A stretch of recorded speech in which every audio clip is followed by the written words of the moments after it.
I never liked typing, so I trust my phone to capture thoughts. And honestly, words never come easily to me. This story, it happened years ago, maybe 6 or 7. My memory's a bit uncertain, but this night, I'll never forget it. It was New Year's Eve and I was still with my girlfriend, Lena. We were driving back from a small party when everything went totally wrong. It had to be well past midnight and I was exhausted. And, yeah, driving on New Year's Eve is never smart. But we didn't have a choice. The party was at a friend's place and we were late additions. No one had prepared a place for us to sleep. The drive home was around 30 minutes long. The streets were icy from the earlier snow. Empty roads were a small blessing, but I still had to stay alert. Lena was dozing off beside me while I kept the heat on full blast and blasted some random playlist to stay awake.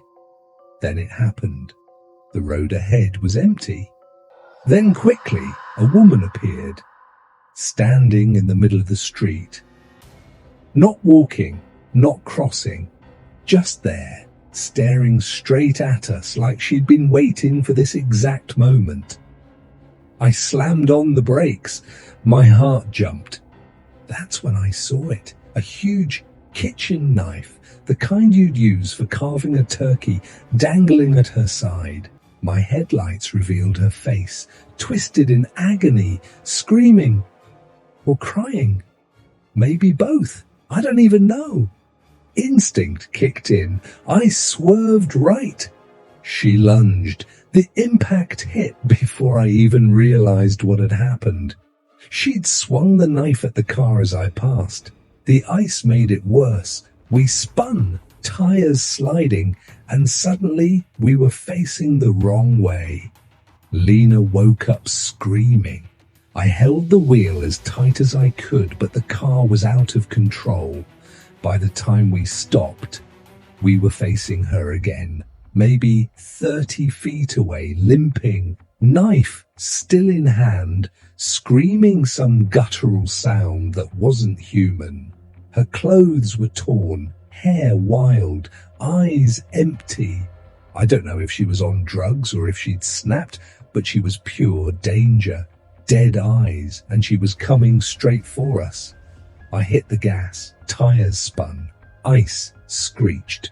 I thought we were safe. Then she was on the hood. The car shook violently. Lena screamed. She clawed the windshield with one hand and stabbed at it repeatedly with the other, her face inches from mine, eyes locked on mine. I swerved like a maniac. She slid off finally, hitting the pavement hard, sliding to the side. The car fishtailed, but I regained control. I looked back. She wasn't moving. Part of me wanted to stop. Maybe she was just a troubled person in need of help. But Lena grabbed my arm, terrified, saying we couldn't get involved. I thought about calling the police, but Lena claimed it was a bad idea. Drunk, she said. They wouldn't believe us. Arrested. Everything felt wrong, but she made it sound urgent, persuasive, even manipulative. I left her on the wayside and drove home. I told no one. The car had scratches, a cracked windshield, knife marks, no blood. I fixed it, but the guilt lingered for weeks. I checked the news, hoping for closure. Nothing. And Lena? Within a couple of days, she was back to normal, making plans, going out like nothing had happened. I brought it up once. She brushed it off, annoyed. You're overreacting, she said. We did what we had to do. I couldn't understand it. Someone had tried to kill us, and maybe we'd almost killed her, and she could just move on. We broke up months later, mostly unrelated, but that night, it changed everything. I might have ended someone's life.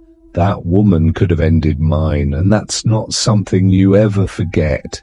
Sometimes late at night, I still imagine that figure on the icy road watching, waiting.